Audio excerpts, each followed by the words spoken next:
네, 여러분 안녕하십니까? 이번 주 돌직구쇼 진행을 맡은 김윤수입니다. 북한이 결국 레드라인을 넘었습니다. 북한은 과거 새 정부 출범 때마다요 이렇게 이 벼랑 끝 전술 카드를 꺼내들었습니다. 한반도의 긴장 수위가 고조될 것으로 예상됩니다. 저와 이 조간신문 보시고 관련 이야기 나눠보도록 하시죠. 신문 브리핑입니다. 자, 첫 번째 키워드는 뭘까요? 네, 레드라인입니다. 넘지 말라고 할 땐 다 이유가 있는 법이죠. 이 선만 잘 지켜도 기본은 가는 법입니다. 동아일보입니다. 네, 북한 김정은이 이 미국 본토 전역을 타격할 수 있는 사거리 15,000km 이상으로 추정되는 이 대륙간 탄도미사일 ICBM을 쐈습니다. 역대 최대 고도, 최장 비행 시간, 최대 사거리 기록을 이 한 번의 발사로 다 갈아치웠습니다. 문재인 대통령도 이번만큼은 북한의 행태를 규탄했습니다. 네, 이렇게 쉽게 파기할 거면 약속은 왜 했는지 정말 궁금합니다. 김정은 위원장에게 묻는 겁니다. 네, 다음 키워드 보겠습니다. 가시. 저 또 노래가 갑자기 또 생각이 나는데 내 안에 파고드는 가시가 되어 제발 가라고 하지만 가지 못하는 이 가시, 거지의 노래였죠. 누구의 가시? 한 번 빼면, 한 번 걸리면 빼기가 쉽지 않죠. 보겠습니다. 경향신문입니다. 자, 신구 권력 간 이 충돌이 해결의 실마리는커녕 되레 수위를 높여가고 있습니다. 문재인 대통령과 윤석열 당선인이 인사권 문제, 이 회동 문제를 놓고 직접 충돌했습니다. 네, 문 대통령은 다른 이들 말 듣지 말고 당선인이 판단하길 바란다며 이 회동 결렬 책임을 윤핵관, 윤 당선인 측에 돌렸습니다. 당선인도 새 정부와 일할 사람을 전임 정부가 인사하는 것은 정말 바람직하지 않다. 이렇게 노골적으로 불만을 내비쳤습니다. 두 분의 가시돋친 말에 국민들 가슴에도 이 가슴도 쿡쿡 찔리고 있다는 사실 아셔야 될 겁니다. 네, 세 번째 키워드 보겠습니다. 네, 꿈이군요. 저는 어제 여러분을 만나는 꿈을 꿨는데 어떤 꿈을 꾸셨습니까? 이건 누구의 꿈일까요? 보겠습니다. 조선일보입니다. 네, 퇴원 후 이 사저에 들어간 박근혜 전 대통령이 제가 못 이룬 꿈들은 이제 또 다른 이들의 몫이라고 생각한다는 대국민 메시지를 냈습니다. 국민들 덕택에 건강이 많이 회복됐다면서 대한민국 발전에 힘을 보태겠다고 했는데 그 발언의 의미를 두고 해석도 분분합니다. 이웃들의 이삿떡도 돌렸다고 하네요. 자, 윤 당선인은 바로 다음 주라도 여건만 된다면 찾아뵙고 싶다 이런 의사를 전달했다고 합니다. 두 사람 만남이 성사될 수 있을지 지켜보도록 하겠습니다. 자, 네 번째 마지막 키워드 보겠습니다. 네, 마지막 키워드 친명, 친하다, 가깝다라는 의미의 친할 친자죠. 누구와 친하다는 의미일까요? 한번 보겠습니다. 한겨레 신문입니다. 172석 민주당의 새 원내 사령탑에 박홍근, 이재명계 의원이 선출됐다는 소식입니다. 민주당이 친문에서 친명으로 재편되는 신호탄이라는 말이 당내에서 나오기 시작했습니다.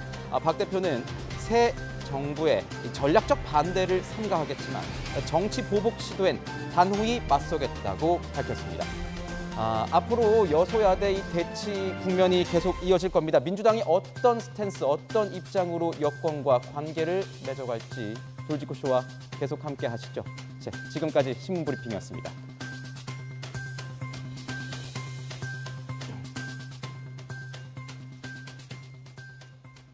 오늘 돌직구쇼 함께해 주실 패널 소개해드리겠습니다. 정혁진 변호사, 김병민 전 국민의힘 선대본 대변인 나오셨습니다. 김형주 전 국회의원, 이재명 정치부 선임기자 오셨습니다. 어서 오십시오.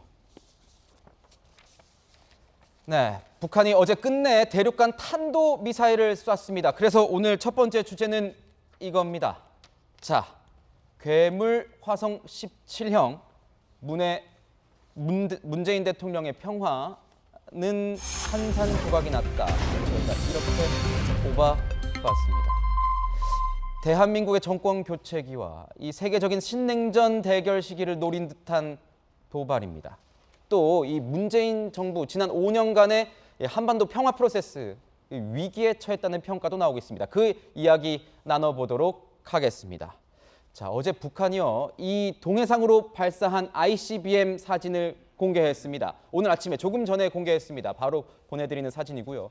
오늘 북한은 세계 최대 크기의 다탄두 화성 17형이라고 이 사진의 정체를 밝혔습니다. 북한의 주장대로라면 최대 사거리는 15,000km까지 가능한 것으로, 그러니까 미국 본토 전역이 사정권에 들어가고도 남는 역대 최강의 성능입니다. 워싱턴까지가 11,000km라고 하니까요.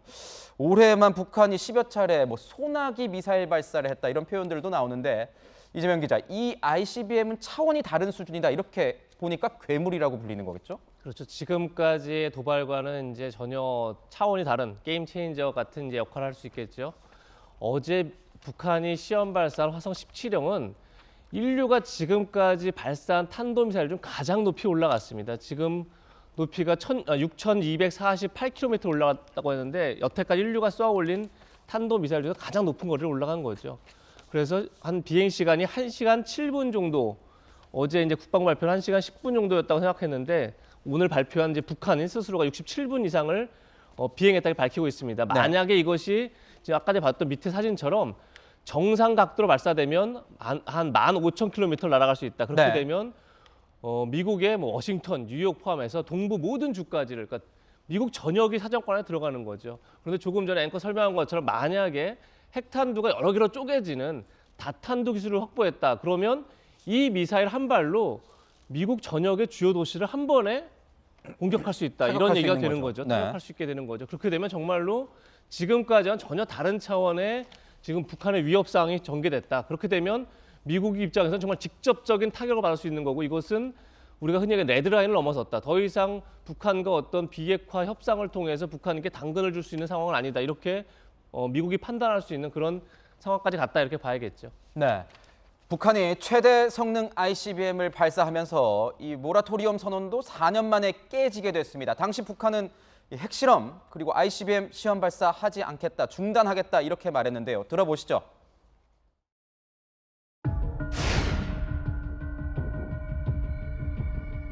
조선노동당 위원장 동지께서는 이제는 우리에게 그 어떤 핵시험과 중장거리 대륙간 탄도로켓 시험 발사도 필요 없게 되었으며, 이에 따라 북부 핵시험장도 자기의 사명을 끝마쳤다고 말씀하셨습니다. 주체 107, 2018년 4월 21일부터 핵시험과 대륙간 탄도로켓 시험 발사를 중지할 것이다. 네, 북한 유명한 이 북한 아나운서의 목소리를 빌어서 이 모라토리엄 선언을 한 게 벌써 얼마 되지 않았습니다. 근데 북한이 이 모라토리엄 선언 당시에 자발적으로 핵실험장을 폐기한 모습을 보여주기도 했는데, 의원님, 4년 만에 이거를 모라토리엄을 파기한 이유는 지금 뭘까요? 그렇습니다. 이제 2018년에 이제 모라토리엄 선언을 한 것은 그해 6월달에 있던 북미 1차 정상회담을 2개월 앞두고 한 것입니다. 그때만 하더라도 김정은 국무위원장이 이제 트럼프와 만나서 북한의 개혁 개방, 특히 이제 경제적인 어떤 좀 제재를 풀고 경제에 좀 진일보하겠다는 기대가 있었겠죠. 그런데 이제 2019년도에 2월 달에 이제 하노이 2차 북미 회담을 통해서 이게 두 사람의 어떤 그 대화 가능성이 이제 끝났습니다. 그동안에 3년 동안에 2019년부터 3년 동안의 교착 상태가 있었고, 그렇기 때문에 더 이상 특히 또 트럼프 대통령과 달리 바이든 대통령은 탑다운 방식이 아니고 굉장히 어떤 긴 프로세스를 통해서 핵 문제를 다루기 때문에 견디기 힘들다라고 하는 부분들을 공식적으로 선언한 것이고요. 또 하나는 미국이 지금 우크라이나 사태에 따라서 결과적으로는 그쪽에 집중돼 있지 않습니까? 유럽에 집중돼 있기 때문에 오히려 이때를 빌미로 한번 우리도 있다라고 하는 어떤 미국의 돌리겠다. 그렇습니다. 당신의 영토까지 우리가 때릴 수 있는 큰 괴물 ICBM을 갖고 있다라고 하면서 조금 더 이 유럽의 정세에 빨려 들어간 미국 정가를 좀 다시 한번 환기시키는 이제 그런 측면이 하나 있고요. 따라서 이제 새로운 말하는 신냉전의 대비태세 중국과 러시아를 좀 더 땡기고 싶은 부분이 있고, 또 하나는 전통적으로 오늘 우리가 다루겠습니다마는 정권 교체기에는 2003년도도 그렇고 2008년도 그렇고 쭉 박근혜 대통령 때도 그렇고 심지어는 문재인 대통령 때도 MRBM이라든지 IRBM과 같은 정밀한 어떤 타격과 핵실험을 해왔다는 것이죠. 이제 네. 그런 의미에서 의료적으로 더군다나 우리 윤 당선인 같은 경우는 선제 타격 논의를 했기 때문에 훨씬 더 이제 이러한 긴장 관계를 조성하는 데 대한 부분이 있고, 또 다음 달에 우리가 이제 한미 연합 훈련이 있기 때문에 이러한 시점을 다 맞물려서 이와 같은 큰 어떤 이 괴물 과거에는 화성 14, 15호인데 17호까지 가는 네. 그런 걸 이번에 보란 듯이 쏜 것 같습니다. 그렇군요. 그동안 보면 이 북한의 수차례 도발에도요, 이 문재인 정부에서는 이 오히려 대화가 더 기묘해졌다라는 이런 시그널로 받아들이곤 했었는데, 이번만큼은 문재인 대통령도 강력 규탄했습니다. 김정은 위원장 진짜 실명까지 언급을 하면서 이것은 스스로 파기한 것이다, 이 약속을 스스로 파기한 것이다, 이렇게 얘기했는데 이번만큼 부인할 수 없었던라는 것, 도발이 확실하다, 이런 의미라는 거겠죠? 시작부터 우리가 레드라인 선을 넘었다라고 모든 사람들이 앞다퉈 얘기하고 있고, 대한민국뿐만이 아니라 국제사회 어느 곳에서건 간에 전 세계 어디를 타격할 수 있는 북한의 이 같은 도발 행위에 대해서 전격적인 규탄 행위들이 이어지고 있는 상황입니다. 네. 문재인 대통령과 현 정부 입장에서는 지난 2017년 판문점 선언으로 맺었던 한반도 평화에 대한 그 약속들에 대해서 끝내 의지를 이어가고 싶었겠지만 이미 완전하게 선을 넘어버린 ICBM 이 발사에 대해서 도저히 그냥 묵과하고 지나칠 수는 없었던 상황으로 보이고요. 네. 그렇기 때문에 지난날 집권 5년간 가장 큰 업적과 성과 중에 하나로 얘기했던 북한과의 이 한반도 평화, 문재인 정부가 얘기했던 한반도 평화 프로세스는 완전히 물거품으로 돌아간 상황으로 볼 수밖에 없을 겁니다. 네. 이제 불과 며칠 뒤면 새로운 정부가 출범하게 되는데, 새 정부 출범에 앞서서 이 북한의 도발 행위들이 앞으로도 계속될 수밖에 없는 상황으로 보이는데요. 오늘 아마도 윤석열 당선인이 시진핑 중국 주석과의 통화가 예정돼 있는 것 아니냐, 이렇게 언급이 되고 있는 상황이니만큼 주변국과 이 북한의 도발 행위에 대해서 단호한 대처를 위한 국제협력이 무엇보다 어느 때보다 중요한 상황으로 보이고요. 장밋빛 환상만으로 북한의 문제를 바라볼 수가 없다는 것이 분명하게 전 세계적으로 입증된 만큼 지금부터 이 북핵 문제를 어떻게 다뤄야 될지에 대한 굉장히 어려운 고민의 시간이 시작됐다고 봅니다. 그렇군요. 문재인 정권은 5년 내내 이 평화 프로세스에 공을 들여왔습니다. 그런데 이제 북한의 ICBM 발사로 최대치적이 위기에 처하게 됐다, 이런 평가가 나오고 있습니다. 오늘 중앙일보 이것을 사망 선고라고까지 표현했고, 조선일보는 파산이라는 표현까지 했습니다. 지금 보면 문재인 대통령은 누구보다도 이 평화 대통령이라는 그 업적에 대해서 굉장히 좀 중시하는 듯한 인상이 있다, 이런 평가를 많이 받아왔는데, 이번에 좀 어떻게 보면은 도발로 뭔가 이런 내용이 좀 얼룩진 게 좀 뼈아픈 대목인 것 같은데 어떻게 보세요? 한마디로 저는 그냥 개인적인 생각입니다만 속았다. 왜냐하면 4년 전으로 돌아가는 게 아니거든요. 지난 4년 동안에 뭐 화성 15형 정도로 그냥 유지가 됐던 게 아니고, 네. 핵실험을 안 했던 게 아니고, 그 사이에 엄청나게 업그레이드가 된 거거든요. 그래서 이재명 부장이 조금 전에 이야기했지만은 지금 정확한 명칭은 화성포 17형이거든요. 네. 포란 말이 붙었다는 것 자체가 이게 미사일이란 뜻입니다. 저 북한하고 중국에서는. 그런데 역대 최고의 미사일이에요. 이게 사거리가 13,000에서 15,000km인데 제가 재보진 않았지만 찾아봤더니 평양에서 워싱턴까지가 11,035km고요. 그렇습니다. 11,000km. 그다음 평양에서 뉴욕까지는 1,916km예요. 그다음에 이게 탄도가 MIRV라고 그래가지고 그 멀티플 인디펜던틀 이렇게 하는 거기 때문에 여러 개를 실을 수 있다는 거거든요. 그렇죠. 다탄. 그럼 이렇게 쭉 가다가 중간에서 하나는 뉴욕으로 쏘고 하나는 워싱턴으로 쏘고 이런 기능까지도 갖추고 있는 역대 정말로 세계 최강급의 그런 미사일이 지난 4년 동안에 개발되고 있었던 거 아니냐. 그다음에 이 이름 자체가 화성 아니겠습니까? 그래서 제가 그 곰곰이 생각을 해봤더니 화성이라고 한 게 뭐지? 해가지고 찾아봤더니요. 수금지와 목도 첨예할 때 그 화성이에요. 그런데 이 화성이 영어로는 뭐냐면 마르스거든요. 말씀 누굽니까? 전쟁의 신인가요? 로마 시대 때 전쟁의 신이에요. 네. 그렇다라고 하면 아예 이름 자체를 전쟁을 위해서 만들어 놓은 거 아닌가? 저는 그런 생각까지 사실 지금에 와서는 드는 거고, 이제 남은 거는 제가 전문가는 아니지만 곰곰이 생각해 보면 세 가지가 있습니다. 첫 번째는 MIRV 핵탄두를 실으려면 그 무게가 1톤이 넘어가거든요. 네. 그 1톤이 넘어가는 한 2톤 정도 된 그 핵탄두 무게를 과연 저 미사일 발사체가 할 수 있는가, 감당할 수 있는가. 더 중요한 거는 이게 6,200km까지 넘어갔다고 한 대기권 넘어갔다가 다시 들어가거든요. RV가 무슨 뜻이냐면 리엔트리 비히클이라는 뜻이기 때문에 대기권에 재진입할 때 그 엄청난 고열과 충격, 마찰력을 견뎌내야 하죠. 견뎌낼 수 있는가, 그런 네. 기술까지 있는가. 그 다음에 최후에는 지금 저게 순환공항에서 쐈는데 그 연료가 액체 연료예요. 액체 연료는 사람들이 생각하기 쉽게 이야기하면 주유소에서 기름 넣는 거거든요. 그래서 기름 넣는데 시간이 많이 걸리기 때문에 그 한미 양국에서 그 판단이 되는데, 저 연료가 북한이 갖고 있는 기술이 고체 연료 기술을 갖고 있어요.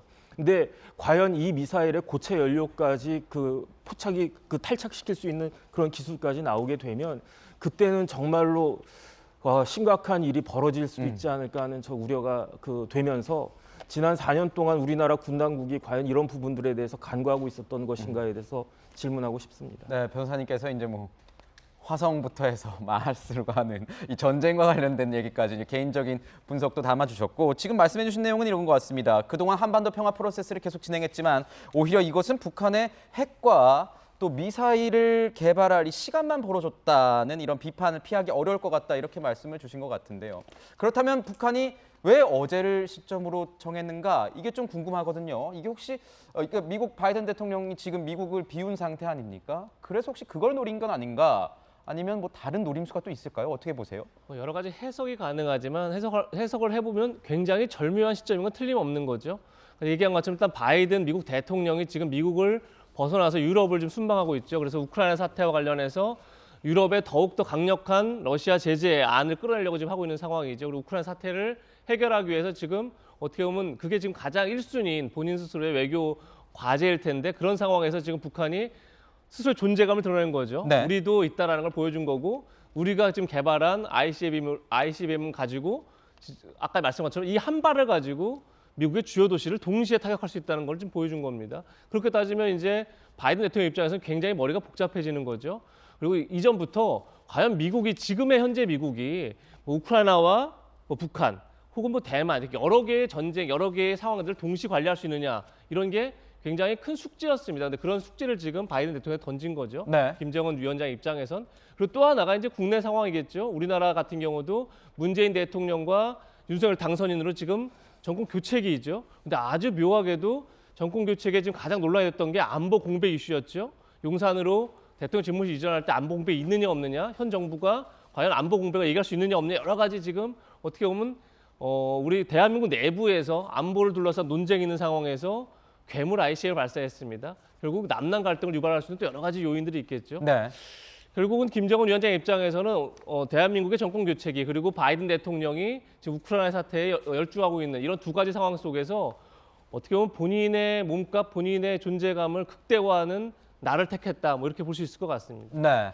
우리 군도요, 이 지상군, 해군, 공군이 미사일로 이 군사적 맞대응을 하면서 한반도 긴장감 한층 더 고조될 것으로 보입니다. 윤석열 당선인 역시 그동안 힘에 의한 평화를 강조해 왔는데요. 선거 전 발언 들어보겠습니다. 핵 탑재할 수 있는 미사일 실험을 저렇게 왜 하겠습니까? 국민들이 불안하면 현 정권을 지지할 것이다라는 그 계산으로 김정은이가 저렇게 쏘는 겁니다, 여러분. 여러분, 불안감 가지실 거 없습니다. 제게 정부를 맡겨주시면 저런 버르장머리도 정신 확 들게 하겠습니다. 네, 김정은의 버르장머리도 정신 확 들게 하겠다, 이런 강력한 표현까지 썼습니다. 인수위에서는 중대 도발이라면서 성명을 내기도 했는데 앞으로 북핵 위기 관리 능력 어떻게도 평가받을 것 같은데요. 준비 잘 되고 있는 네. 겁니까? 어떻습니까? 아마도 새 정부 출범하고 난 5월 달부터도 이 문제가 가장 중요한 국정과제 우선순위에 오를 수밖에 없을 거라고 생각되고요.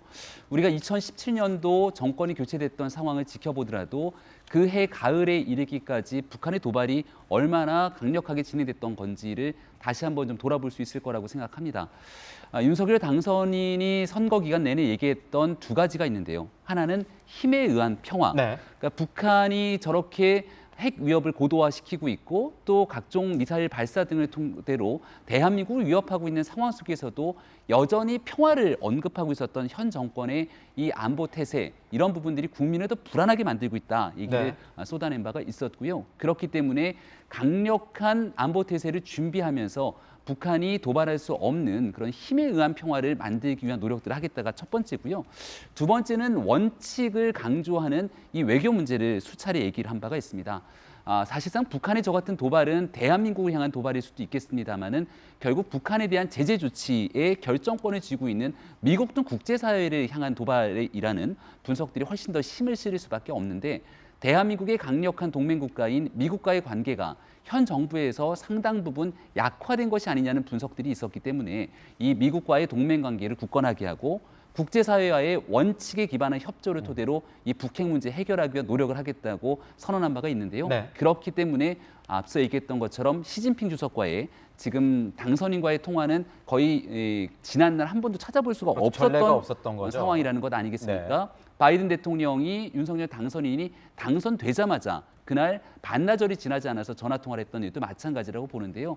우크라이나 사태를 지켜보고 있는 상황 속에서 외교적 관계가 얼마나 중요한지를 대한민국 국민들께서도 충분히 지켜보셨을 거기 때문에 원칙에 기반한 외교 관계를 바탕으로 이 북핵 문제 해결하기 위한 노력들 계속될 거라고 생각합니다. 네, 시진핑 주석 같은 경우에도 국내적으로 이제 양회, 국내 정치 행사가 있어서 그것이 끝나고 바로 이제 당선인과 통화하는 모습에서 뭔가 이 한반도 정세에 대해서 관심이 굉장히 많은 것 같은데 김영주 의원님께 좀 여쭤보고 싶은 건 이겁니다.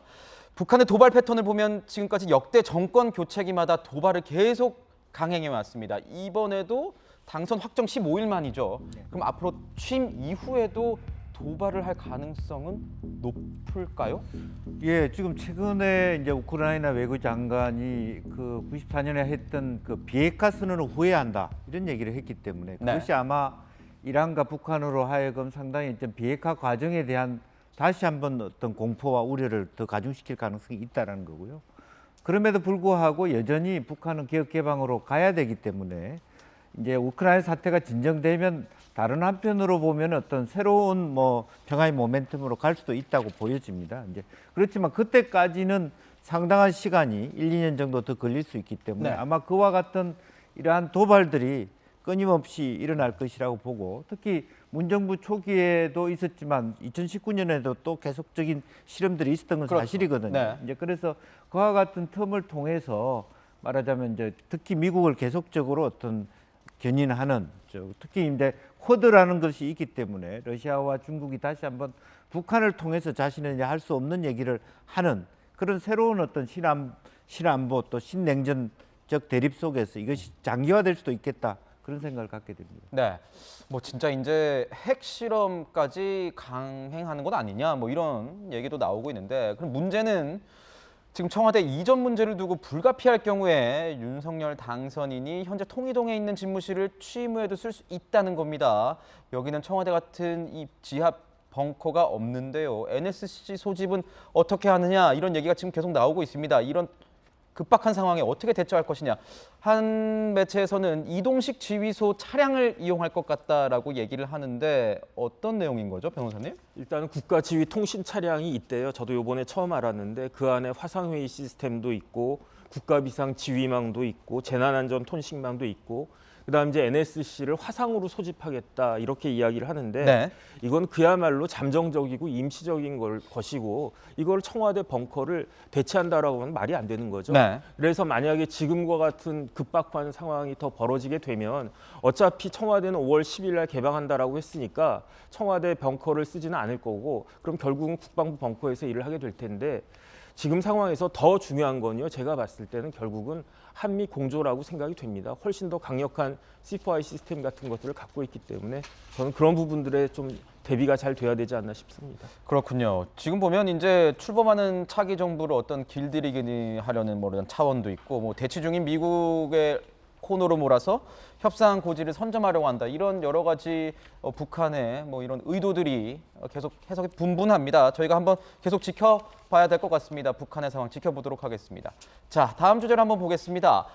충돌이란 표현이 이제는 좀 새롭게 들리지 않을 만큼 상황이 정말 많이 지나왔습니다. 문재인 대통령과 윤석열 당선인 간의 지리한 갈등이 이어지고 있습니다. 그런데 어제는요, 직접 충돌했습니다. 이전까지는 측근들끼리 이렇게 충돌했다면 직접 충돌한 모습인데요. 여기서도 선을 넘었습니다. 결국 선을 넘어서 전면전에 들어간 모습, 이제는 출구마저도 보이지 않는 듯합니다. 주제 보겠습니다. 네, 문재인 대통령과 윤석열 당선인 직접 충돌했다. 결국 선을 넘나. 네, 레드라인은 국제 뉴스에도 있지만 국내 뉴스에도 있는 법이죠. 먼저 이 대통령 뜻대로 인사를 하지 말라는 경고처럼 들리기도 했던 윤석열 당선인의 목소리부터 들어보실 텐데요. 한은 총재 후보 지명에 대한 기자의 질문에 정말 거침없는 답변을 내놨습니다. 보시죠. 원칙적으로 차기 정부와 단연간 일해야 될 사람을 마지막에 인사조치하는 거는 바람직하지 않다고 생각합니다. 집을 사면은 당선인이라고 하는 거는 부동산 매매 계약에서 등기 명의 이전하고 명도만 남아있는 상태인데 아무리 법률적인 권한이 소유권이 매도인에게 있더라도 우리가 이제 들어와 살 사람의 입장을 존중해서 집을 이렇게 좀 고치거나 이런 건 잘 안 하지 않습니까? 네. 윤석열 당선인 지금 보신 것처럼 인사 갈등을 이 부동산 매수인과 매도인에 비유해서 일침을 날렸습니다. 뭐 정권이랑 인사 조율의 고도적 정치 행위를 부동산 거래에 이렇게 뭔가 치부한 것 아니냐라는 지적도 일각에서는 있긴 있는데 어떻게 보셨습니까? 글쎄요, 비유가 적절한지는 논란이 좀 될 수 있을 것 같습니다. 왜냐하면 뭐 지금 이제 윤석열 당선인의 얘기는 이거죠. 잔금을 다 치른 다음에 명의 변경만 남은 상황에서 명의만 남아있는 집주인이 과연 집을 고치는 게 맞느냐 이제 이렇게 표현한 거죠. 근데 어쨌든 국민에게 위임받아서 헌법과 법률에 따라 행사하는 권력을 소유권을 주고받는 부동산 매매와 같으냐 그렇게 볼 수는 없는 거죠. 이건 누구 소유도 아닌 거죠, 사실은요. 대통령의 권한이라고 하면 뭐 그런 점에서 약간 뭐 부적절하다 말할 수는 있지만 어쨌든 제가 볼 때 윤석열 당선인이 말하고자 하는 건 이제 인사권 문제가 제일 핵심인 거죠. 근데 지금 청와대의 얘기는 이거죠. 인사권은 대통령의 고유 권한이다. 제가 지난번에도 여러 번 말씀드렸지만 틀린 얘기 아닙니다. 고유 권한인데 고유 권한과 고유 권한이기 때문에 누구도 건드릴 수 없는 절대 권한이다라는 얘기는 전혀 다른 얘기입니다. 대통령 인사권은 절대 권한이 아닌 거죠. 제도적 비제도적으로 계속 견제를 받는 권한인 겁니다. 분명하게 얘기해서 그런 상황인데 지금 이제 뭔가 청와대가 저는 굉장히 착각을 하고 있다고 생각하는데 대통령의 고유 권한이기 때문에 우리들 얼마든지 행사할 수 있다. 그런데 어떤 민주주의 제도와 법도 상식을 뛰어넘을 수 없는 겁니다. 아니 후임 대통령과 일할 사람을 퇴임 대통령이 마음대로 행사할 수 있다라는 건 상식에 부합하지 않는 얘기인 거죠. 만약에 상식에 부합한다면 왜 민주당은 그리고 문재인 대통령은 2016년, 2017년 황교안 당시 대통령 권한대행이 인사권 행사하려고 했을 때 그걸 왜 비판했습니까? 그때 비판은 옳은 거고 지금 비판은 틀리다? 이건 그야말로 민주당의 내로남불 행태를 그대로 반영하고 있는 거죠. 그런데 지금 청와대 이런 얘기까지 합니다. 이제 우리도 그렇게 할 테니 그럼 다음에 윤석열 당선인도 그렇게 해라. 이건 그야말로 내 권한이 아닌 내 소유권이 아닌 조금 부동산 비유가 부적절하다면 똑같이 내 소유권이 아닌 거죠. 이건 위임받아서 법률과 헌법 정신 그리고 상식에 의해서 행사해야 할 걸 마치 내 것처럼 착각하는 굉장히 제가 볼 때 문제가 있는 지금 발언드리고 문제가 있는 권한 행사를 가지고 굉장히 어떻게 보면 대치하고 있다. 그런 점에서 저는 뭐 윤석열 당선인의 비유가 부적절할지 몰라도 어쨌든 그 의미 자체는 인사권을 함께 협의해서 행사하는 건 굉장히 당연하고 그냥 상식적인 발언이라는 생각이 듭니다. 네, 인사권이라는 것은 현재 대통령의 어떤 고유 권한이긴 하지만 이 대목이 굉장히 전 다가오는데 제도적 견제를 받는 인사권이다 이렇게 말씀을 주셨습니다. 청와대 측에서는 인사는 대통령의 몫이라고 반박을 계속 해오고 있습니다. 양측이 직접적으로 이렇게 언급한 건 처음이에요, 의원님. 근데 저는 궁금한 게 의원님 생각은 어떠신지 좀 궁금해요. 이게 임기 말 인사에 대한 의원님의 생각은 좀 어떠십니까? 네, 저는 이제 이렇게 생각해요. 인사권은 뭐 퇴임하는 대통령에게 있다 하더라도 이 권한을 무조건 다 끝까지 행사하는 것이 옳은 것인가에 대한 토론이 필요하다라고 봅니다. 네. 그러니까 미국의 같은 경우도 우리가 선진국이라고 얘기하는 이유는 자기가 권한을 100% 다 쓰는 것만이 능사가 아니거든요. 일정 정도 말하자면 새로운 뭐 인사권자, 새로운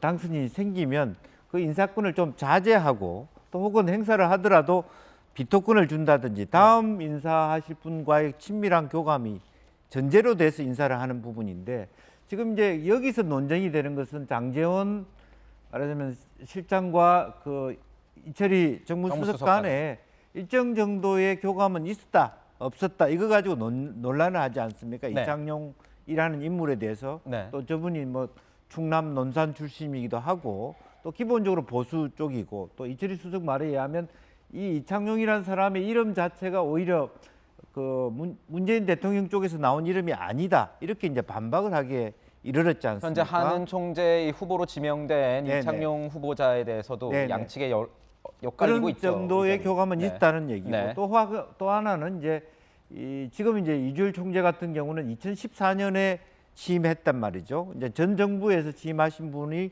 4년 연임으로 그대로 받았기 때문에 네. 막 그런 면에서 사실 이게 크게 논란이 되느냐 이런 부분도 있습니다만 저는 차라리 이러한 문화가 계속적인 갈등이 지속된다면 아예 법을 고쳐서라도 새로운 대통령이 뽑혔을 때는 건임 대통령이 그와 같은 어떤 고도의 어떤 인사권에 대한 행사를 자제하는 것을 뭐 금고라는 것으로 해결이 안 되면 법제화하는 것도 하나의 방법이다 그렇게 생각이 듭니다. 그렇군요. 이번 기회를 통해서 하나의 법제화, 뭐 새로 좀 법을 바꿔보면 어떻겠냐 이렇게 말씀을 주셨습니다. 뭐 합의가 될지 협의가 될지 이런 것도 뭐 만약에 법이 생긴다면 그런 문구에 들어갈 수 있겠죠.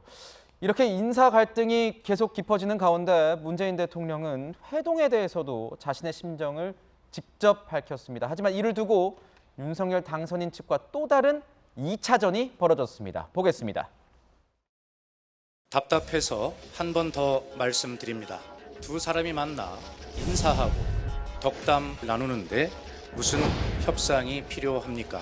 다른 이들이 말을 듣지 마시고 당선인께서 직접 판단해 주시기 바랍니다.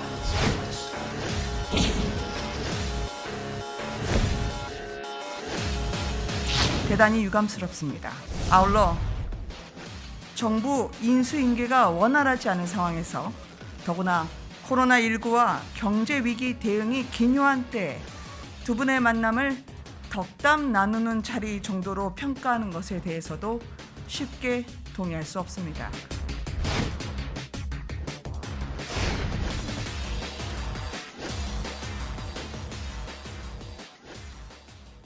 청와대는 이 문재인 대통령의 발언에 대해서 화해 제스처라고 얘기도 하지만 이 당선인 측에서는 문 대통령이 직접적으로 이른바 이 윤핵관을 콕 집어서 이 불쾌감을 드러냄으로써 이 회동 결렬의 책임을 당선인 측에 넘기고 있는 것 아니냐 뭐 이런 얘기도 나오고 있습니다. 윤석열 당선인 측은 굉장히 불쾌한 거죠. 당선인 측만 불쾌한 것이 아니라 윤석열 당선인을 향해서 굉장히 무례할 법한 발언을 사실상 쏟아냈다 이렇게 볼 수가 있는 거겠죠. 문재인 대통령의 발언을 박수현 국민소통수석이 직접 이제 대신 전한 모습이 되게 되는데 주변에 있는 참모들의 문제를 언급한다면 저는 청와대 참모진들의 문제가 꽤나 심각하다 이렇게 얘기를 할 수밖에 없을 것 같습니다. 박수현 수석 같은 경우도 지난날 이 문재인 대통령과 또 윤석열 당선인 간의 만남에 대해서도 긍정적으로 평가한 바 있었고 네. 용산으로서의 청와대 이전 문제에 대해서도 한 언론 인터뷰를 통해서 굉장히 긍정적인 평가를 내린 적이 있었습니다만 반나절 만에 그랬던 입장들이 확 바뀌게 되는 모습들을 지켜보면서 도대체 청와대 안에 무슨 일들이 이루어지고 있는 것인가에 대한 궁금증을 자아낸 바가 있지 않았습니까? 지금 얘기를 하고 있는 모습들을 지켜보건대 문재인 대통령은 이제 임기가 얼마 남지 않았습니다. 박수 받으면서 떠나는 대통령을 만들기 위해서 함께 노력하고 그 과정 속에 윤석열 당선인과 웃으면서 여러 가지 이야기를 소통하도록 만들어내는 게 청와대 참모진들의 역할이 아닌가 싶은데요. 네. 문재인 대통령은 이제 수요일 되면은 자연인으로 돌아가게 됩니다. 더 이상 대한민국 정치 활동의 전면에 나서는 것이 아니라 퇴임한 대통령으로서 국민들과 함께 아름다운 일들을 위해서 살아가야 되는 일들이 남은 거지만 지금 문재인 대통령 곁에 있는 참모진들은 다시금 여의도 정치권 어디론가 돌아와서 정치 활동을 재개할 사람들 아니겠습니까? 그러니까 지금 나타나고 있는 임기 말에 청와대의 모습을 보고 있느라면 문재인 대통령의 메시지라기보다는 이제 야당으로 돌아와서 정치를 해야 될 사람들의 정치 행위의 모습들이 훨씬 더 강력하게 비춰지는 것 같아서 이런 일들을 좀 뒤로 물리고 새로운 정부가 출범할 수 있도록 박수치고 도와주면서 정권의 마지막을 아름답게 마무리 지을 수 있는 일들이 중요할 텐데 왜 이런 갈등을 지속적으로 촉발시키게 되는지 도저히 좀 이해하기 어려운 측면들이 있다고 생각합니다. 네, 이해하기 어려운 측면이 있다 이렇게 말씀을 주셨습니다. 이 회동 성격에 대해서도 여전히 뭐 입장차를 좁히지 못하고 있지 않습니까? 윤석열 당선인 측은 뭐 협상이 필요하다, 어떤 의제, 중요한 의제가 필요하다 이런 얘기를 계속 강조하고 있는데 문재인 대통령 측은 덕담을 나누는 자리 뭐 이런 식으로 이제 표현을 하고 있습니다. 양측에서도 이 회동 성격 관련해서도 좀 간극이 있어서 어느 정도 좀 맞출 필요가 있을 것 같은데 어떻게 보십니까? 일단은 뭐 집 사고 파는 것에 대한 비유를 하지 않았습니까? 그러니까 일반적으로 집 사고 팔 때 어떻게 하냐면요. 계약서 다 쓰고 그다음에 이제 잔금 다 치르고 네. 등기까지 다 받은 다음에 덕담하는 거예요. 그러니까 집주인한테는 아이고 그렇죠. 네. 그러니까 좋은 데 가서 잘 사십시오. 네. 그다음에 뭐 우리 집에 오셔가지고 앞으로 뭐 잘 되시길 빕니다. 이런 덕담은 맨 마지막에 하는 건데 정권 인수인계는 그야말로 국가적인 중대사 아니겠습니까? 더군다나 이번 그 정권 인수인계는 정권이 교체가 됐어요. 그다음에 압도적인 여소야대 그 상황이 벌어질 겁니다. 그다음에 무엇보다도 대통령실 자체가 이전되는 초유의 사태가 벌어지는 거예요. 이런 모든 것들에 대한 책임은 결국은 윤석열 대통령이 이후 5년 동안 국가를 운영해 나가면서 다 책임 갖다가 질 문제이고 그렇다라고 하면 문제는 무엇이냐? 문재인 대통령이거든요. 문재인 대통령이 지난 5년 동안 우리나라를 잘 이끌어 오셨지만은 마지막에 그 책무는 결국은 정부를 넘겨주는 게 마지막 책무 아니겠습니까? 네. 그런데 이런 부분들에 대해서 끝까지 책임을 다하는 모습을 보여줘야지. 그다음에 제일 중요한 거는 그렇게 해서 우리나라가 큰 무리 없이 새로운 정부가 시작되도록 지금 대통령이 해줘야 되는 것이 아닌가 저는 그렇게 생각합니다. 네. 뭐 지금 이제 국민의힘 측이나 당선인 측에서는 이 대통령의 발언을 두고 회동이 성사되더라도 뭔가 이 의무방어전 정도의 성격되지 않을까 뭐 이런 지적도 나오고 있는 것 같은데 이 전면전을 두고요. 민주당 인사권을 부정하는 발언이라면서 비판을 했습니다. 국민의힘에서도 가만히 있지 않았습니다. 보시죠. 현직 대통령의 인사권을 부정하는 발언입니다. 비록 임기가 50일도 남지 않았지만 지금 이 순간 대한민국 대통령은 문재인 대통령입니다. 원래 모든 게 한 만큼 당합니다. 그렇기 때문에 이건 지금까지 관례와 다르고 새로운 선례를 만들겠다는 것인데 상당히 위험해 보입니다. 이게 6월 1일 지방선거를 염두에 두고 이 신정부와 일부러 여러 쟁점 사안을 만드는 것이 아니냐. 민주당에게 상당한 부담이 될 것이다.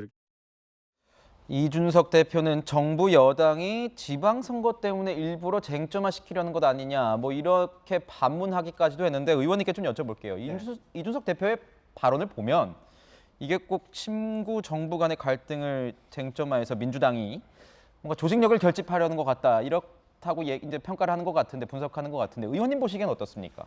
이제 뭐 지방선거를 앞두고 있으니까 여야 모두 그런 지방선거에 긴장을 하고 있고 그러다 보니까 이제 일정 정도 좀 발언이 세지는 그런 부분이 있겠습니다만 이번 과정은 어쨌든 청와대 시대를 종결하고 용산 시대로 가는 그래서 인수위 범위를 좀 더 뛰어넘는 좀 포괄적인 논의가 필요한 지점이거든요. 네. 그렇기 때문에 더욱더 여야가 이번 대선의 결과도 그렇고 조금 로키로 협의를 더 많이 해서 서로 긴장하거나 갈등이 조성되지 않도록 조심스럽게 접근할 이유가 분명히 있다라고 보여져요. 그런데 그런 과정 관리를 서로 간에 실패함으로써 오히려 더 악순환의 고리에 빠지고 있는 거 아닌가 그렇게 생각해요. 그러다 보니까 오히려 더 실제로 해야 될 협치는 안 하고 지방선거의 논의로 더 자꾸 나락에 빠지면서 더 갈등이 격화되고 있지 않느냐. 그래서 지금이라도 빨리 그야말로 어떤 뭐 논의는 논의대로 하더라도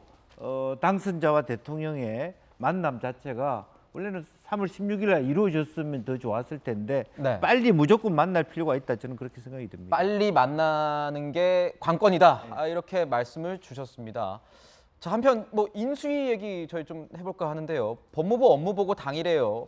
보고를 받지 않겠다고 거부를 했습니다. 박범계 장관이 윤 당선인의 사법 공약에 반대 뜻을 밝힌 것에 대해서 분노를 금할 수 없다며 직격을 날렸는데요. 동시에 검찰개혁 완주를 외치는 민주당과도 정면 충돌하고 있는 모양새입니다. 보시죠.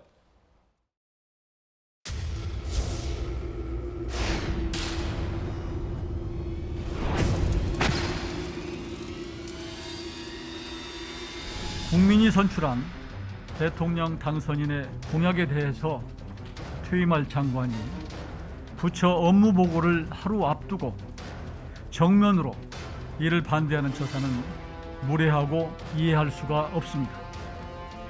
이에 우리 인수위원들은 분노를 금할 수 없습니다. 법무부의 업무 보고 일정의 연기를 통보했습니다. 법무부 업무 보고 거부는 검찰 개혁을 포기하고 새 정부에 백기투항하라는 압박이고 강요입니다. 검찰 개혁을 무로 돌리겠다는 확고한 의지를 분명히 한 것입니다. 네, 당초 인수위는요 어제 검찰과 법무부 업무 보고를 따로 받겠다고 했습니다. 결국 하루 뒤에는 근데 법무부 업무 보고 자체가 무산이 됐습니다. 갑작스러운 결정이 있었습니다. 어제 저희 방송 직전에 들어오기 전에 관련된 내용 말씀드렸는데요. 좀 더 그 내용 디테일을 한번 살펴보도록 하겠습니다. 분노를 금할 수 없다라는 등 이 격앙된 표현을 썼는데 굉장히 날을 세우는 이유는 뭔가요, 변호사님? 일단 윤석열 당선인이 직전까지 뭐 하셨던 분이냐면 검찰총장 하셨던 분이잖아요. 그러니까 제일 잘 아는 분야란 이야기죠. 그다음에 사실은 법무부 장관의 수사 지휘권이 검찰청법에 명시가 되어 있지만 지난 73년 동안에 그 검찰청법이 1949년도에 제정됐거든요. 네. 지난 73년 동안에 딱 한 번 그 발의가 됐다가 그러다가 그 문 대통령 하에서 3번이 추가적으로 발의가 됐는데 그 대상이 검찰총장이 윤석열 당선인이었단 말이에요. 네. 그런데 검찰청법에 이런 규정이 나와 있지만은 제가 봤을 때 이거는 많은 사람들이 이전부터 막 10몇 년 전부터 계속 이거 문제가 있는 규정이다라고 그 사람들이 생각을 했었거든요. 그다음에 제가 다시 한번 찾아봤더니 지금 우리나라 법 규정이 일본 검찰청법 14조랑 내용이 똑같아요. 근데 일본도 마찬가지예요. 네. 일본에서 1954년에 어떤 사건이 있어가지고 법무 대신이 그 수사 지휘권을 했다가 불과 사흘 만에 대신이 사임하고 심지어 연말에는 그 정권 자체가 내각이 총사퇴하는 일까지 있었기 때문에 그 이후에는 발동된 일이 전혀 없었단 말이에요. 이런 부분들은 사실은 법조인이라면 웬만한 사람들은 다 아는 그런 부분인데 그럼에도 불구하고 그 박범계 장관이 지금까지도 그것이 잘못된 것이 아니고 이것이 뭐 괜찮다라는 식으로 자꾸 이야기를 하니까 이런 부분들에 대해서는 더 이상 용납을 할 수가 없다. 이제 물론 이제 박범계 장관하고 윤석열 당선인이 연수원 동기고 해가지고 개인적인 친분이 있었기 때문에 뭐 그런 부분들이 있을 수는 혹시 있겠지만 그런 개인적인 걸 떠나가지고 사실은 수사 지휘권 자체에 대해서 아직도 그렇게 뭐라 그럴까 좀 지나친 이야기를 한다라고 하는 것에 대해서 어느 정도는 좀 용납하기 어려운 측면이 있지 않았나 그런 생각이 듭니다. 네, 수사 지휘권 이제까지 4회 이게 발동이 됐는데 3회가 이번 정권에서 발동이 됐다는 겁니다. 검찰 측은 근데 이 수사 지휘권 폐지 공약에 대해서 찬성 입장을 밝히고 있잖아요. 이건 좀 법무부하고 대검이 다른 의견을 내놓는 것도 좀 특이하네요. 그렇죠. 김호수 검찰총장의 의견이라고 봐야겠죠. 대검의 의견은 이제 장관의 수사 지휘권을 폐지해야 된다라는 윤석열 당선인의 공약에 힘을 실어주는 그런 모습인데 일단 먼저 좀 말씀드리고 싶은 게 박범계 장관이 업무 보고를 하루 앞두고 당선인의 공약, 장관의 수사 지휘권 폐지라든지 아니면 검찰의 직접 수사 확대라든지 아니면 검찰의 독자적인 예산 편성권이라든지에 대해서 반대하는 입장을 공식적으로 밝힌 것은 좀 부적절할 수 있죠. 다음 업무 보고 다음 날인데 바로 전날에 그렇게 공개적으로 했다는 건. 네. 그럼에도 불구하고 인수위가 그 문제를 두고 뭐 무례하다, 분노를 금할 수 없다 이런 격앙된 표현을 쓴 건 좀 굉장히 부적절하다고 봅니다. 왜냐하면 인수위도 미래의 정부입니다. 그러니까 정부와 대통령 같은 정치적 지도자가 그런 감정적인 표현을 쓰는 건 굉장히 부적절하죠. 그건 어떻게 보면 감정적 싸움을 유발하는 그런 이제 문제를 만들기 때문에 저는 굉장히 그건 옳지 않다. 그럼에도 불구하고 박범계 장관의 수사지휘권 폐지 주장은 사실 논리적 근거는 이겁니다. 대통령이 검찰 출신이다. 그러니 검찰이 알아서 눈치를 볼 거다. 그러니 장관을 통한 수사지휘권이 어떤 검찰의 공정한 수사를 위한 민주적 통제 수단이 될 수 있다. 이런 논리인데 네. 만약 지금까지 역대 정부에서 5번이 발동됐습니다. 5번이 발동됐고 문재인 정부에서 4번이 발동됐습니다. 네. 그런데 만약에 문재인 정부에서 발동된 수사지휘권이 단 한 번이라도 대통령이나 여권의 뜻과 다르게 검찰의 공정한 수사를 담보하기 위해 발동됐다 그러면 박범계 장관의 논리가 성립이 되는 거죠. 하지만 우리가 다 알다시피 오히려 대통령과 여권의 주장을 장관의 수사 지휘권의 이름으로 검찰에 강제하는 거 아니었습니까? 모든 국민은 그렇게 알고 있는 거 아닙니까? 그렇다 그러면 대통령이 검찰 출신이라 검찰이 알아서 눈치를 보는데 더욱이 장관까지 대통령과 여권의 바람이나 주장을 수사 지휘권이라는 이름으로 검찰에 강제한다? 그게 검찰의 중립성, 독립성을 담보하는 수사가 된다는 게 논리적으로 성립이 됩니까? 오히려 그 반대 아닙니까? 그런 점에서 검찰의 민주적 통제는 반드시 필요합니다. 그런데 그것이 정치적인 주장이 담겨있는 수사지휘권 발동이 아니라 오히려 경찰이라든지 공수처라든지 검찰이 독자적인 수사기관들 서로 상호 감시 견제를 하고 오히려 검찰 내에 수사심의위원회 같은 민간이 참여하는 위원회를 활성화하는 게 그게 오히려 민주적 통제 아닌가요? 그러니까 그런 점에서 좀 검찰이라든지 그다음 당선인 측, 그다음에 법무부 장관 쪽에 좀 시각의 차이가 큰 게 아닌가 이런 생각이 듭니다. 수사지휘권이 4번 발동, 5번 발동. 5번 발동됐고 4번이 이번 현 정부에서 발동됐죠. 네, 추미애 그렇군요. 장관이 3번 발동하고 박범계 장관이 1번 발동했죠. 그렇군요. 자, 제가 말씀을 정정드리도록 하겠습니다. 우선 좀 저기 한번 여쭤보겠는데 수사지휘권 발동의 경우에는 이 추미애 박범계 장관 때 여러 차례 행사되면서 사실상 남발됐다 이런 비판도 제기됐습니다. 그리고 이 검찰총장으로 있었던 윤석열 당선인이 어떻게 보면은 정치권으로 나오게 되는 계기가 되기도 했었던 것이고 주요 공약이었던 것인데 네. 폐지 여론을 자초했다는 지적도 있지 않았습니까? 이 지금의 여권에서 어떻게 보십니까? 그런 추미애 장관의 행동 때문에 그 당시에 검찰총장으로 재직하고 있었던 윤석열 당선인을 새로운 대통령 후보로서 국민들이 여론으로 높게 샀던 부분들이 생기게 됐고요. 결과적으로 추미애 장관은 이에 대해서 여론의 문매를 맞고 법무부 장관직을 물러나게 되는 하나의 단초가 된 바가 있지 않겠습니까? 네. 조금 전에 이재명 부장께서 아주 좋은 얘기를 잘 해주셨다고 생각을 합니다. 지금 박범계 장관은 추미애 장관은 누가 뭐래도 민주당 현 여권의 유력한 정치인입니다. 특히 추미애 장관 같은 경우는 당의 대표까지 지냈던 정치인이기도 하고요. 박범계 장관은 법사위에 있으면서 시정에 정치적인 발언들을 쏟아냈던 대표적인 민주당의 스피커기도 하죠. 이런 정치인들이 법무부 장관 자리에 앉아서 정치적 중립을 논할 수 있겠는가라고 하는 문제에도 일단 첫 번째 허들에 걸리게 됩니다. 네. 근데 이것들을 넘어서 실질적인 법무부 장관의 수사지휘권까지 행사하면서 이 정치적 중립을 넘어선 검찰에 개입하는 모습들이 적나라하게 드러났기 때문에 윤석열 당선인이 후보 시절부터 법무부 장관의 수사지휘권을 폐지하겠다 이렇게 공약을 한 바가 있게 된 것이고요. 윤석열 당선인 입장에서는 본인이 행사할 수 있는 권력 중에 한 가지를 스스로 내려놓으면서 검찰이 정치적 중립하에 온전하게 다시금 국민의 품으로 돌아갈 수 있는 그러한 일들을 만들어내기 위한 공약인데 이걸 지금 박범계 장관이 반대하는 모습들을 비춰지게 되는 건 결과적으로 정치적 쟁점화를 시키려고 하는 의도로밖에 비춰지지 않기 때문에 지금 남은 인수위 기간 동안 적어도 정치인, 장관 이 내각에 있는 분들은 말을 국민의 눈높이에 맞춰서 아끼는 것이 온당하다고 생각합니다. 네, 정권 교체기에 이것이 뭐 갈등이 새 내관이 된 것만은 분명한 것 같습니다. 민주당 같은 경우에는 이런 겁니다. 당선인 신분에서 현직 정부의 장관에게 왜 내 공약에 찬성 안 하냐며 이 백기투항 압박하는 것도 어떻게 보면 독선적인 태도 아니냐 이렇게 지적을 하고 있습니다. 그러면서요, 의원님 보면 검수완박이라고 검찰 수사권 완전 박탈하는 이 법안을 입법 드라이브를 걸겠다 이렇게 얘기를 하고 있습니다. 어떻게 보세요? 사실은 민주당 스스로가 검찰총장에 대한 법무부 장관의 어떤 수사지휘권을 4번 발동한 것 자체가 수사지휘권의 어떤 폐지의 빌미가 됐다. 그리고 5년 만에 정권을 넘겨주는 계기가 됐다. 분명히 그렇게 생각이 들거든요. 네. 그렇기 때문에 사실 이 부분은 스스로 좀 침묵하는 게 맞다라고 저는 생각이 들어요. 그러니까 실제적으로 보면 이 법의 정신, 말하자면 수사지휘권이 있음에도 불구하고 그 발동하지 않은 정신, 그게 있다고 생각이 들거든요. 그 정신. 예, 네. 그런 부분에 대한 어떤 그 판단의 잘못이 분명히 있습니다. 그래서 그런 면에 대한 책임을 좀 져야 되고요. 그래서 그것 자체를 가지고 또 하나는 저는 그 윤석열 당선자 입장에서는 자기가 그걸 당했기 때문에 이건 부당하다. 그래서 아예 폐지를 시키자. 이것이 상책이냐? 상책은 저는 또 아니라고 보여집니다. 그러나 그럼에도 불구하고 민주당이 그것은 어떤 스스로 빌미를 줬다. 그렇게 생각을 하는 거고요.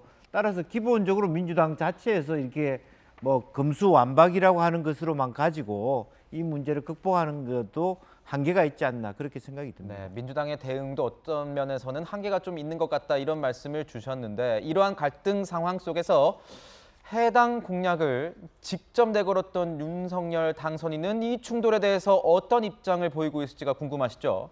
윤 당선인의 목소리 듣고 이야기 좀 더 이어가겠습니다. 보시죠. 이 정부에서 검찰개혁이라는 게 검찰 중립성을 지키기 위해서 한 건데 5년 동안 해놓고 그게 안 됐다는 자평인가? 그래서 저는 오히려 그런 독립적인 권한을 주는 게 더 중립에 기여를 한다고 생각합니다.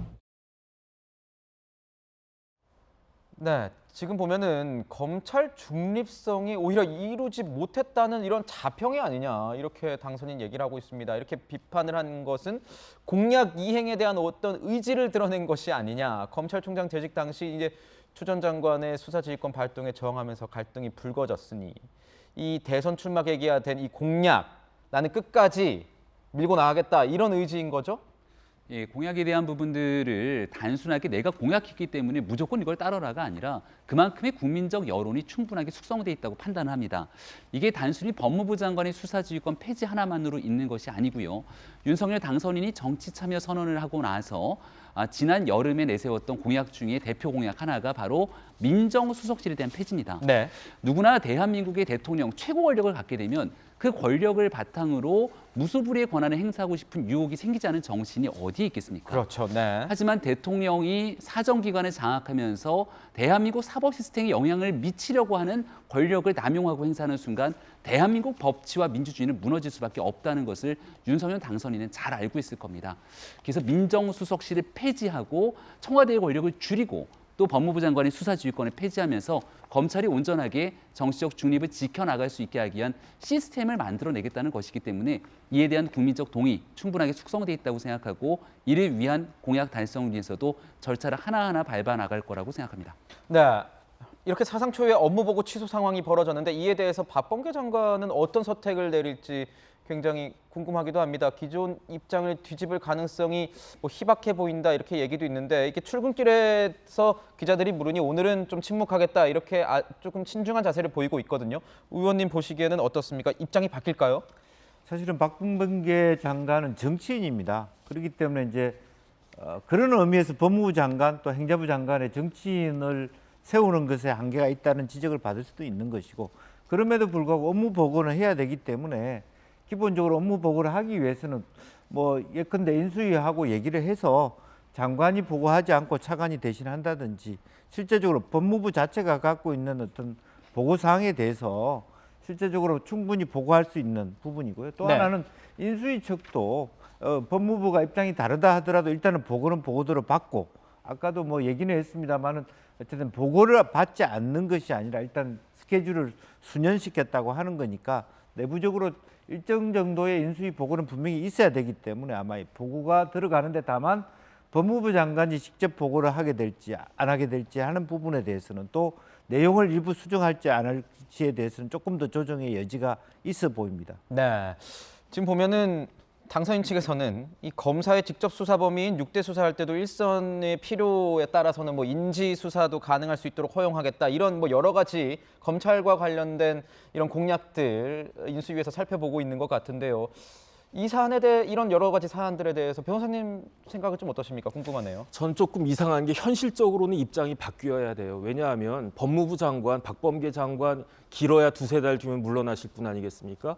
김호수 총장은 임기가 1년 넘게 남아 있어요. 그래서 제가 봤을 때 윤석열 그 대통령 이제 되시면은 내가 새로운 내 입맛에 맞는 사람을 법무부 장관으로 앉히고 만약에 김호수 총장이 임기를 끝까지 유지하면서 내 뜻에 안 맞는 일을 할 때에는 저 같으면은 뭐 그 사람 통해 가지고 법무부 장관 통해서 수사 지휘권을 하면 훨씬 더 쉬운 거예요. 네. 근데 그거를 윤석열 대통령 당선자가 그 어드밴테이지를 내가 포기하겠다 그렇게 이야기하면 민주당에서는 오히려 지금 속으로는 막 박수치고 그럴 것 같은데 그거를 왜 박범계 장관이 지금 잘못됐다라고 논리적으로 맞지도 않는데 막는지 좀 이해가 안 되고요. 그다음에 이제 검수완박이라고 말씀을 하셨는데 지난 1년 동안에 저희가 일을 해보면 그러면은 이제 검찰 수사권이 경찰한테 많이 넘어갔거든요. 실질적으로 제일 피해를 보는 사람들은 일반 서민들입니다. 왜냐하면 수사가 지금 제대로 진행되지가 않고 있어요. 그래가지고 피해자들은 피해자들대로 제일 많은 피해자들이 사기 피해자들인데 수사가 언제 빨리 그 결정이 나느냐 그러고 억울한 피의자들은 억울한 피의자대로 내가 억울하다라고 하는 걸 벗지 못해가지고 이런 현실들을 변호사들이 제일 잘 알거든요. 그래서 이런 부분들을 어떻게 좀 하겠다라고 하는 건데 아직까지도 그냥 이념에 사로잡혀가지고 검수완박이 최고의 지상 과제인 것처럼 이야기하는 것은 현실을 몰라도 너무 모른다 그 생각이 듭니다. 네, 우리 정혁진 변호사님의 의견 들었고요. 지금 보면 이제 민주당 내부의 이런 속내도 궁금하신 것 같아요. 보면 어떤 매체에서는 이렇게도 얘기를 하더라고요. 이재명 기자 보시면 검찰 문제로 이렇게 너무 힘을 빼면 다른 주도권을 가져와야 될 사안에서 오히려 힘을 못 쓸 수도 있다. 그리고 단독 법안 처리 강행을 하게 되면 민주당은 야당이 돼서도 정신 못 차린다. 이런 비판을 받을 수 있다는 게 지금 민주당 내부에서 일각에서 나온다는 겁니다. 민주당의 속내는 좀 복잡할 것 같은데 어떻게 보십니까? 글쎄요. 저도 지금 민주당이 왜 저런 판단을 잘 모르겠는데 어쨌든 지방선거를 앞두고 6월 1일 지방선거를 앞두고 5월 10일 날 이제 새 대통령 윤석열 당선인이 취임하죠. 그 전에 그러니까 검찰 개혁이든 아니면 뭐 언론 개혁이든 검수완박이든 이런 것을 통해서 본인들보다 선명성 그렇게 해서 다시 이제 지지층을 한번 결집시켜 보자 뭐 이런 생각을 하고 있는 것 같습니다. 근데 이제 검수완박이 그래서 앞으로 제가 볼 때 5월 10일 당선인 취임 전까지 아마 민주당이 한번 밀어붙이는 그런 모양새가 될 것 같은데 뭐 조금 전에 정혁진 변호사 얘기했지만 그러니까 검수완박의 기본 전제는 이거죠. 검찰 공화국에 대한 우려죠. 글쎄요. 2017년부터 2019년까지는 검찰 공화국이었는지 모르겠습니다. 당시에 뭐 적폐청산 수사를 하면서요. 근데 2020년부터 지금까지는 검찰 공화국이었습니까? 아니면 검찰 뭐 이런 표현이 이상한데 맹탕 공화국이었습니까? 사실 지난 대선에서 민주당도 인정한 겁니다. 검찰 수사를 통해서 밝혀진 게 하나도 없다. 검찰 뭐 하고 있냐? 검찰 수사 제대로 하고 있냐는 게 민주당도 똑같은 주장을 했습니다.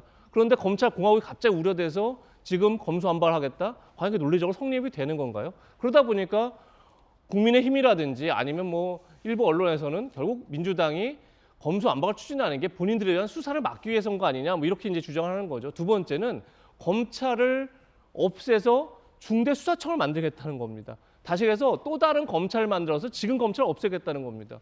이게 논리적으로 과연 성립이 되는 얘기입니까?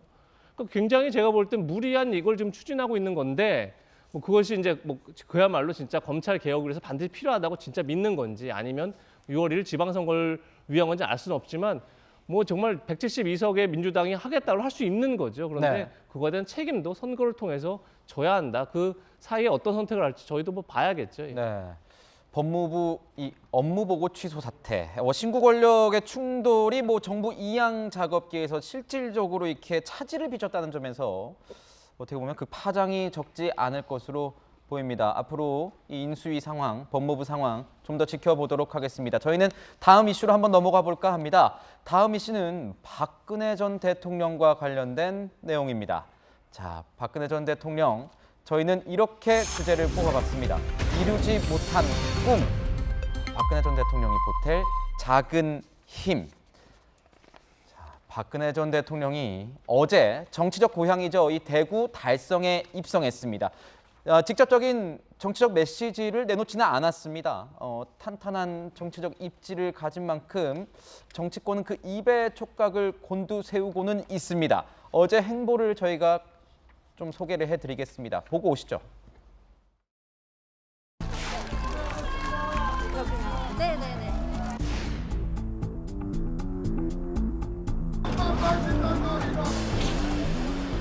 현재 건강 상태 어떠신가요? 많이 회복됐습니다. 국민 여러분께 5년 만에 인사를 드리게 됐습니다. 또 많이 염려를 해주셔서 건강이 많이 회복이 됐고요.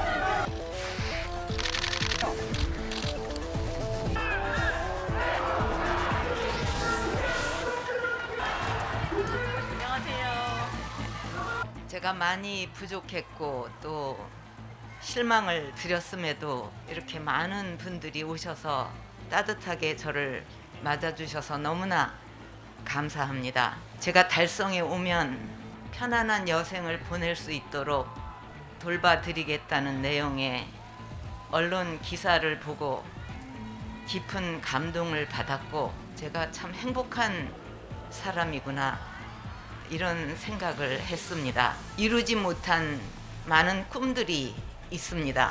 제가 못 이룬 꿈들은 이제 또 다른 이들의 몫이라고 생각합니다. 좋은 인재들이 저의 고향인 대구의 도약을 이루고 더 나아가 대한민국의 발전에 기여할 수 있도록 저의 작은 힘이나마 보태려고 합니다. 자, 이루지 못한 꿈이 있단 말이 굉장히 인상 깊었습니다. 또 그 꿈이 뭘지도 궁금하고요. 또 마지막에 약간 힘을 줘서 강조하는 그 액센트를 저는 살짝 느꼈는데 대한민국 발전을 위해 작은 힘이나마 보태려고 한다. 이 말을 두고도 해석이 계속 나오고 있습니다. 이재명 기자 보시기엔 어떻습니까? 여러 회한이 당연히 있겠죠. 대한민국 역사상 처음으로 이제 탄핵을 맞아서 결국 임기를 채우지 못한 대통령이 됐기 때문에 여러 회한이 있을 것 같습니다. 특히나 1998년도에 재보궐선거로 박근혜 전 대통령이 정치에 입문을 했죠. 그때 했던 일성이 내가 정치란 이유에 대해서 당시가 이제 외환 위기를 맞았습니다. 그래서 아버지 박정희 대통령이 만든 나라를 이렇게 무너뜨릴 수 없다. 네. 이런 게 굉장히 본인이 정치하게 된 가장 중요한 이유였던 거죠. 그래서 어떻게 보면 박정희 전 대통령이 나라의 어떤 기반을 만들었다면 이제 본인이 이제 그 다음에 대선 출마할 때 내세웠던 건 행복 시대를 열겠다는 거였죠. 거기에 이제 그야말로 물적 기반에서 정신적으로 혹은 또 어떤 우리 국민들 좀 여유롭게 좀 행복한 시대를 만들겠다 이런 게 이제 본인의 어떤 정치적 목표였고 그게 이제 꿈이었던 거죠. 그런데 앞서 말씀드린 것처럼 탄핵 사태를 통해서 그걸 다 이루지 못하고 오히려 어떻게 보면 다시 이제 5년 만에 윤석열 당선이 당선됐지만 그야말로 보수 괴멸의 시대다 이런 말을 들을 정도로 어떻게 보면 보수를 가장 크게 일으켰던 사람이 박근혜 전 대통령이었다면 또 보수를 그야말로 괴멸시키는데도 또 이제 일조를 한 측면이 있는 거죠. 그런 점에서 여러 가지 회한이 있었을 것 같고 그런 마음에서 이제 어제 이루지 못한 꿈 얘기를 했고 거기에 대해서 작은 힘을 보태겠다. 그러면서 또 이제 그 꿈을 이루는 또 다음 책임들은 또 다른 이들의 몫이다 이렇게 또 얘기를 했죠. 그러니까 아마도 이제 후배 정치인들이 자기가 이루지 못한 꿈들을 위해서 좀 노력해달라 뭐 이런 당부의 의미가 아니었을까 싶습니다.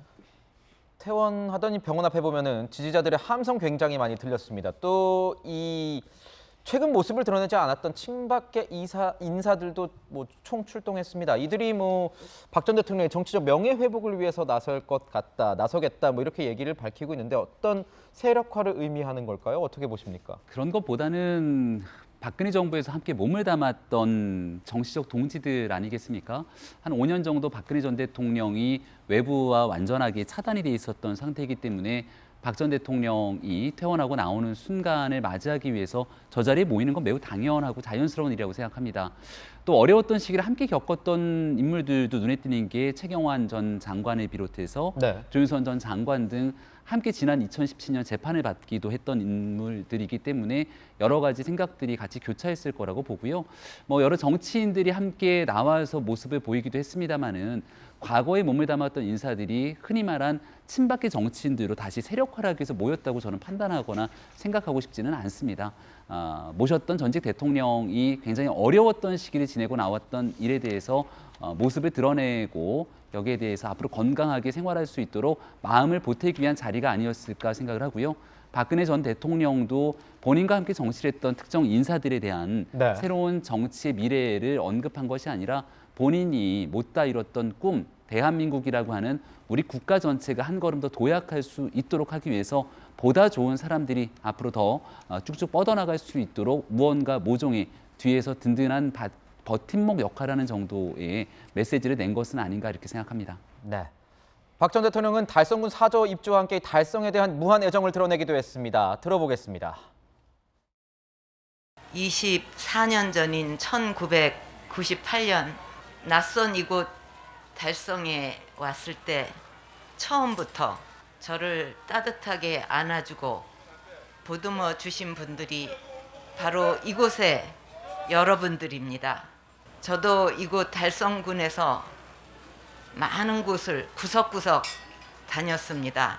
돌아갈 수만 있다면 그때로 다시 갈 만큼 그 시절이 참으로 그립습니다. 국민의 한 사람으로서 또 좋은 이웃으로서 여러분의 성원에 조금이나마 보답해 나가겠습니다.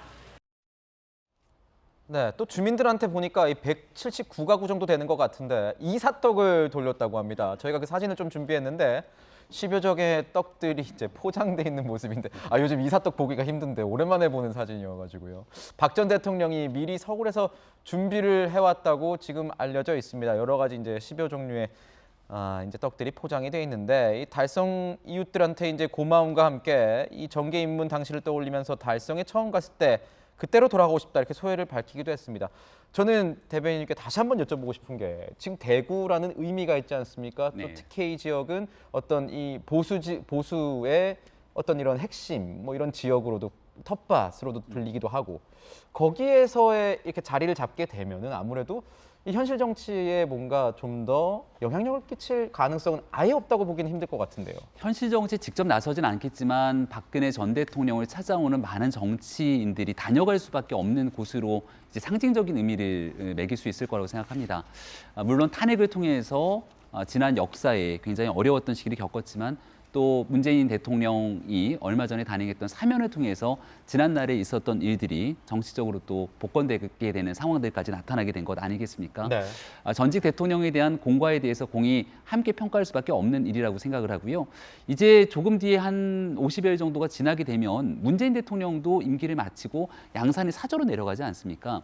전직 대통령이 지방에서 공간들을 마련해 있고 여기에 전 정치인들이 자연스럽게 이 공간을 찾게 되면서 이른바 사저 정치가 네. 이뤄질 수 있는 가능성들이 앞으로도 많이 펼쳐질 거라고 생각되는데요.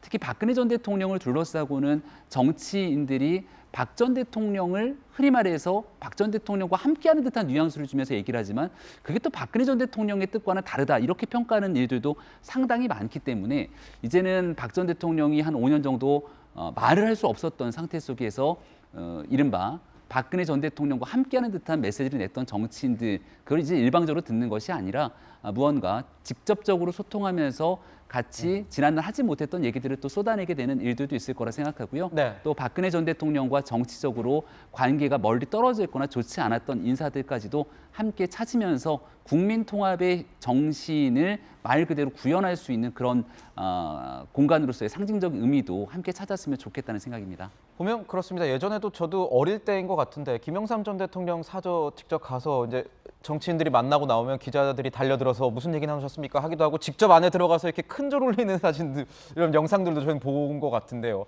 박근혜 전 대통령이 정치적 영향력에 대해서 기대를 가지고 있는 지지자들도 꽤 있지만 일각에서는 또 이렇게 사저 정치에 대한 우려의 이 목소리도 나오고 있지 않습니까? 의원님께서 보시기엔 어떠세요?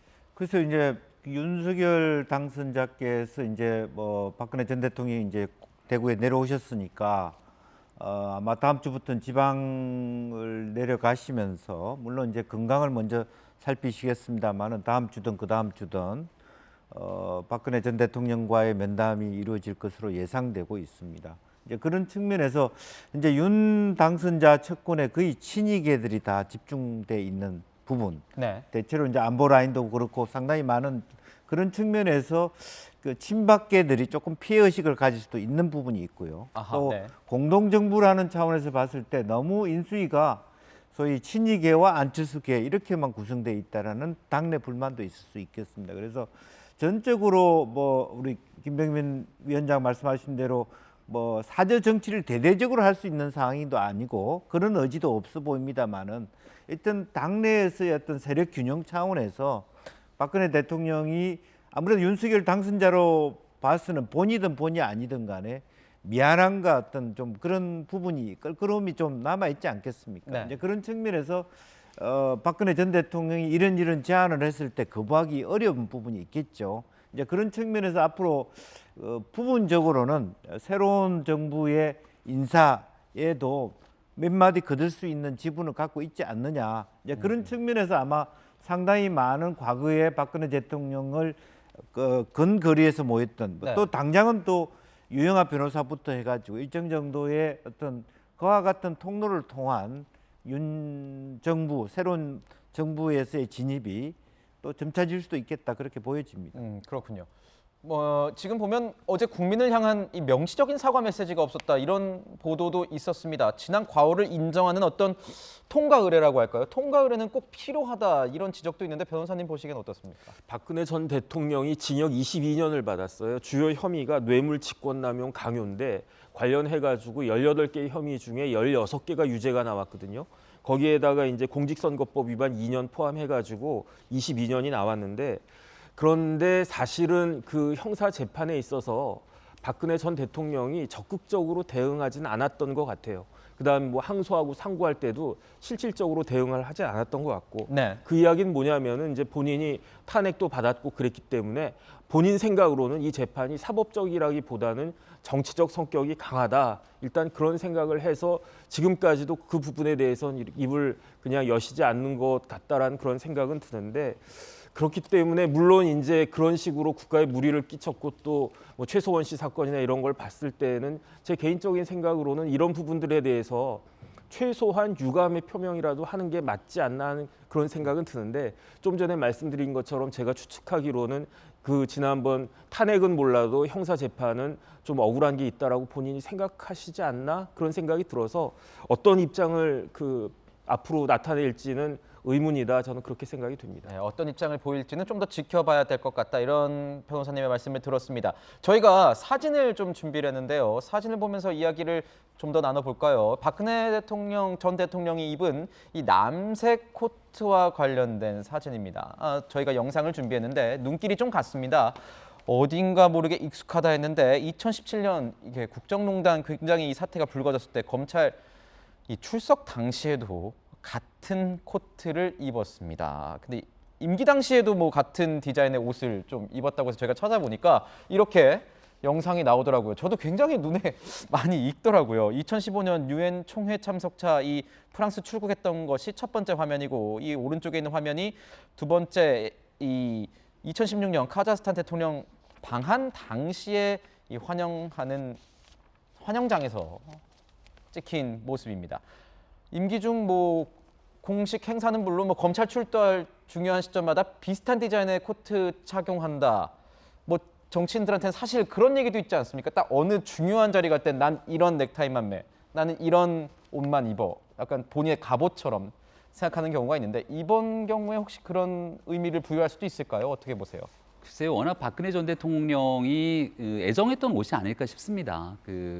지난 세월에 보면 현직 대통령으로 재직하고 있었던 순간에도 해외 순방 때 입었던 코트이기도 하고 주로 착용했던 저 남색 코트가 그렇게 화려하지도 또 이렇게 뭔가 눈에 잘 띄지 않는 모습의 코트이기 때문에 네. 저 코트를 입고 탄핵 당시 또 구속됐던 역사적 순간순간마다 박 전 대통령이 저 옷을 입고 있었던 것 같은데 퇴임하는 순간에도 저 옷을 입고 이제 나오면서 박 전 대통령이 남색 코트에 대해서 눈길이 가게 되는데요. 그만큼 지난 한 5년 정도의 시간이 그냥 덜어냈던 박 전 대통령에게는 그런 순간이 아니었을까라는 생각이 들기도 합니다. 역대 대통령으로는 4년이 넘는 기간 구속 수감돼 있었던 정말 참담한 시간을 보냈기 때문에 이제 그 이전으로 좀 되돌아가서 새로운 삶을 다시 한번 국민들과 함께하고 싶은 그런 뜻도 담겨 있지 않을까 싶은데요. 어려웠던 일들을 좀 털어내고 정말 국민들과 함께 좋은 일들 중심으로 함께 해나갈 수 있는 앞으로의 건강한 삶을 이제 좀 가졌으면 좋겠다 이런 생각입니다. 네, 저 남색 코트 같은 경우에는 제가 보니까 구치소 수감 당시에 영치물품으로 가지고 들어간 그런 코트라고 알려져 있습니다. 자, 윤석열 당선인은요, 다음 주 이 예고한 민생 행보와 함께 박 전 대통령을 찾아볼 것이라는 관측이 무성합니다. 본인도 이런 입장을 밝혔습니다. 보시죠.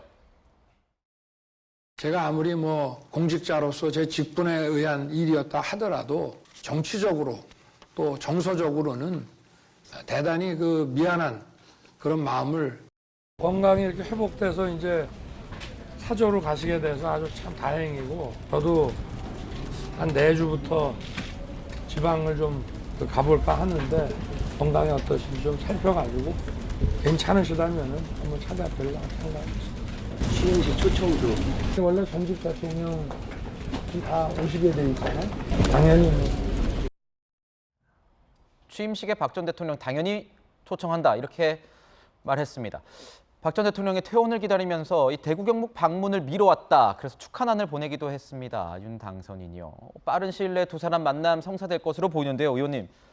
그러면은 문재인 대통령보다도 박 전 대통령을 먼저 만날 이런 모습이 연출될 수도 있는 겁니까? 지금 상황에서는 그럴 수도 있다는 생각이 들어요. 그런 의미에서 조금 더 문재인 대통령과 당신 간의 만남이 이루어져야 된다고 생각합니다. 그러니까 또 하나는 무엇이 먼저다라고 하는 지나친 해석도 좀 지양됐으면 좋겠습니다. 네. 수년에 따라서 조금 지체될 수도 있고 앞뒤가 바꿀 수도 있는데 그게 따라서 너무 정치적 해석을 따라서 말하자면 바로 어떤 뭐 현 대통령 만남보다도 보수파를 먼저 껴안다 이렇게 해석하는 게 또 당선인으로서는 부담이 되고 더 나아가서는 문 당선인의 대통령 취임식에 박근혜 전 대통령, 문재인 대통령, 또 이명박 전 대통령이 함께하는 그야말로 살아있는 대통령이 다 하는 새로운 대화합의 출발이 되기를 좀 당선인도 바라고 국민도 바라고 있을 겁니다. 이제 그런 측면에서 지금 현재 특히 인수위에 계시는 분들이나 청와대에 계시는 분들이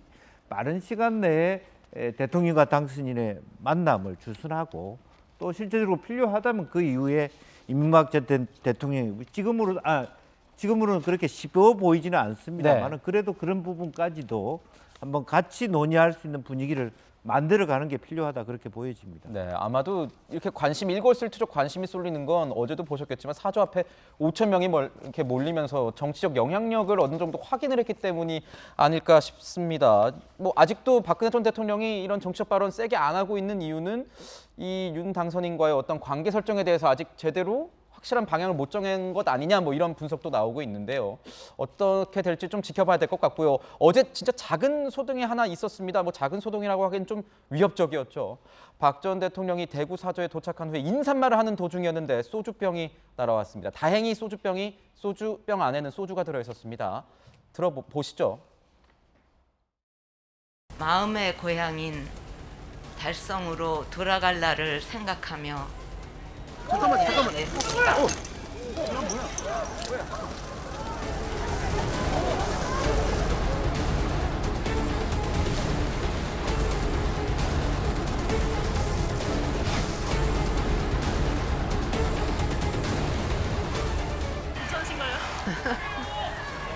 이야기가 끊겨서 제가 많이 부족했고 또 실망을 드렸음에도 이렇게 많은 분들이 오셔서 따뜻하게 저를 맞아주셔서 너무나 감사합니다.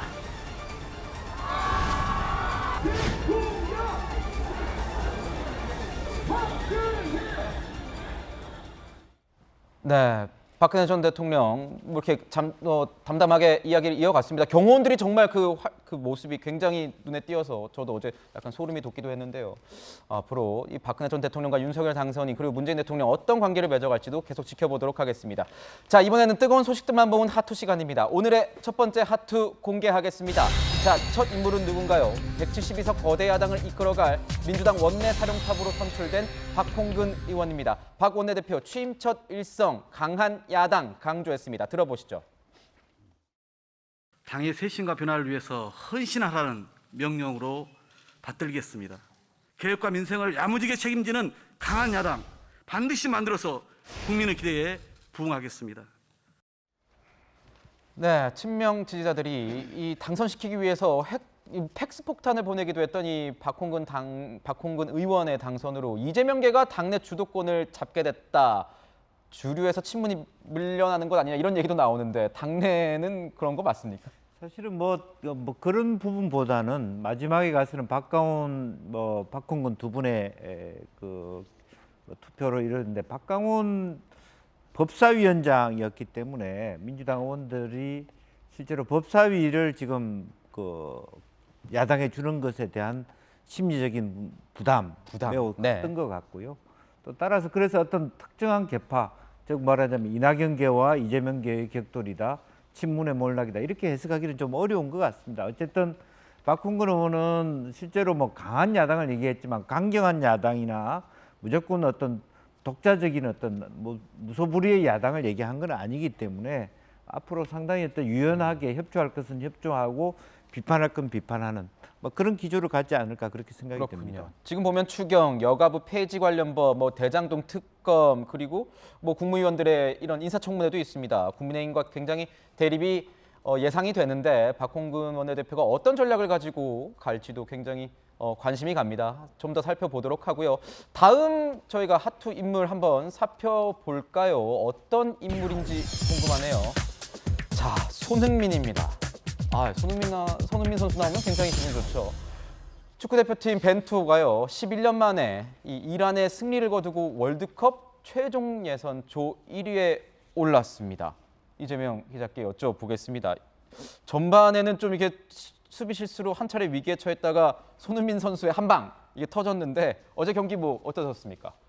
저 사실 직접 보지 못해서 아침에 이제 출근하자마자 새벽에 제일 먼저 본 게 손흥민 선수의 골을 하이라이트 영상, 하이라이트 영상을요. 뭐 굉장히 하여튼 전반 내내 앞부분은 좀 약간 위기도 맞았던 것 같습니다. 그런데 이제 손흥민 선수가 전반 추가 시간이었죠. 그때 이제 공을 이제 뺏어서 한 20m 몰고 가서 페널티어 부근에서 이제 슛을 굉장히 먼 거리에서 잔거리 슛을 날렸는데 아주 기가 막히게 들어가는 그야말로 오랜만에 국민들이 봤을 때 통쾌한 슛이 아니었나 싶고 그러다 보니까 이제 이란을 11년 만에 이겨서 결국은 조 1위로 아주 가벼운 마음으로 아주 기쁜 마음으로 결국 월드컵 올라가는 그런 모습을 또 관중들이 봤을 테고 또 어제 6만 명이나 넘는 관중들이 모였다고 하더라고요. 굉장히 코로나 시국의 어려운 국면에서 아주 좋은 선물을 우리 국가대표팀이 준 게 아닌가 싶습니다. 네. 의원님 어떻게 보셨어요? 뭐 되게 월드 클래스로 이제 뭐 발돋움한 것 같습니다. 그렇습니다. 이제 저도 사실은 집에 들어가니까 54분 제가 후반 들어서 한 7분 8분 이후부터 봤거든요. 근데 더 재밌는 것은 이제 손흥민 선수는 이미 그때 골을 넣었고 두 번째 골 김영건 선수가 넣었는데 김영건 선수는 사실은 수비수거든요. 그러니까 손흥민 효과를 봤다 그렇게 볼 수 있고 아주 이번에는 주도권 자체를 한 번도 그 이란에 주지 않고 했다는 것이 큰 의미가 있는 것 같습니다. 네, 저희 뭐 축구처럼 정치도 술술 잘 풀렸으면 좋겠습니다. 저희는 60초 후에 다시 돌아오겠습니다. 네, 이번 한 주 여러분과 함께한 이 시간이 정말 기다려지고 행복했었습니다. 오늘 금요일이죠. 네, 오늘도 춥다고 뭐 일교차가 좀 크다고 하니까요. 옷 잘 챙겨 입으시고요. 마무리 잘 하시고 주말도 잘 보내시고 저는 주말 일요일 뉴스의 라이브로 돌아오도록 하겠습니다. 감사합니다.